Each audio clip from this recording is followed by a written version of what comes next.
Okay, you want to change the display language in Microsoft Excel. So go to File,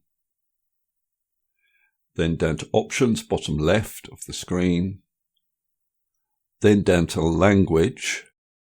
So if you can see the language you want to use, just select it and then click on Set as Preferred. So for example, if I click on Set as Preferred now, German becomes the preferred language.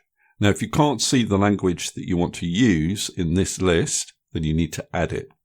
And you can do so by clicking on Add a Language here, and then selecting your language. I'm going to choose Finish, and then click on Install. Click on OK here.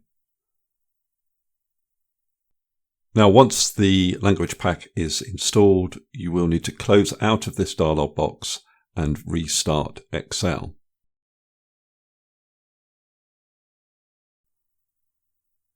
And you should see that that new language pack has been applied. Now, what we installed there was the display language, so that affects the ribbon, commands, menus, etc. But you can also set a authoring language and a proofing language for spell checking, etc. And you'll see that once you've installed that display language, it will also appear as an option for proofing and authoring.